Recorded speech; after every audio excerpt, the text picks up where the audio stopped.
we're back. We want to show you what is behind this door.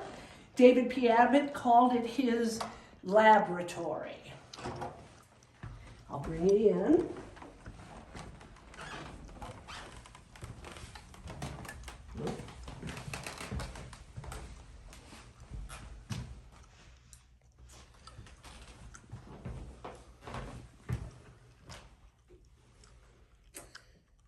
I'm just looking for the light switch for this beautiful light.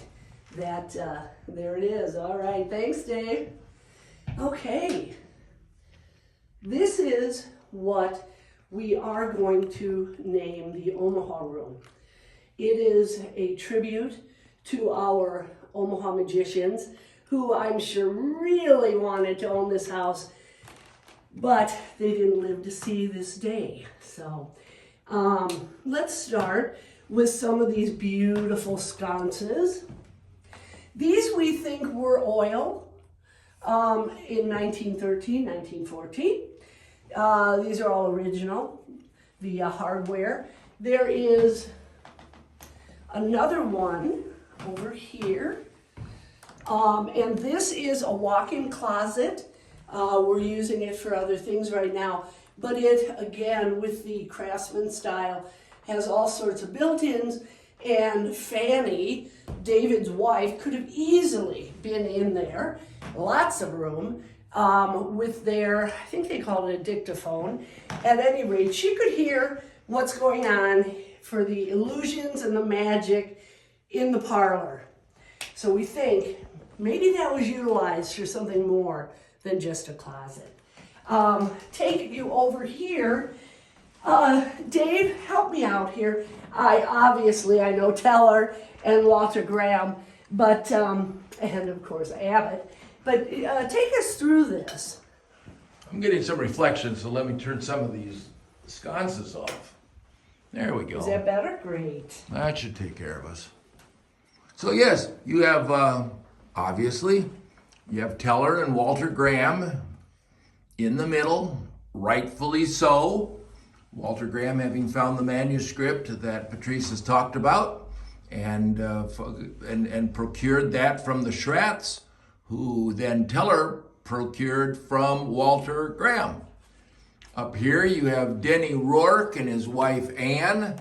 Denny is still living. Ann passed away a year ago, and we give tribute to her in that picture. They performed together. Down here we have who we call the dean of our magic club. This is Babe and Pete Patrice, both still living, 98, 96, unbelievably instrumental in bringing us to this point in the club's history. And I might add, at the assisted living where they are now, they're still performing. So it's wonderful. That's great. I tell you, I have this theory about magic. I don't know if it's true or not, but boy, it sure has face validity. Magic keeps you young. I think if you stay in magic, you stay young. Maybe you just keep the child inside of you alive. Tom Zeff, who was a professor at Creighton University down here, he would have every Halloween put on his science haunted lab is what he called it. That's right. And when he passed, he gave to us his collection of magic. He was big on history. And so many historical books came our way and have found their way here into the Abbott house. Charlie Gross, known for his razor blades. He did a fabulous job with, you know the trick where you have a stack of razor blades and they go in your mouth and thread goes in and you pull them out. Charlie, great member, supportive member for decades, is honored here with his picture. Right below David Abbott, who of course was a member, a founding member, more about that in a minute. And over here, Jerry and Betty Golmanovich. Jerry passed away only months ago, and his collection of magic was also given by his wife, Betty, to the club. Back to this man who built this house. David Abbott was a founding member of the club.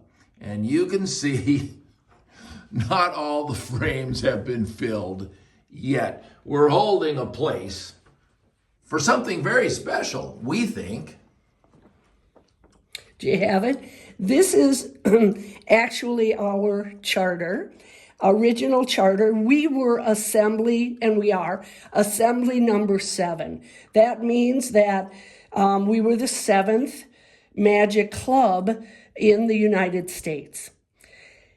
And one of the coolest things... and the 7th club within the Society of American Magicians. Exactly. Right. Thank you. Within the SAM, Society of American Magicians. And we're going to go ahead and put this in a frame. We think it's really cool.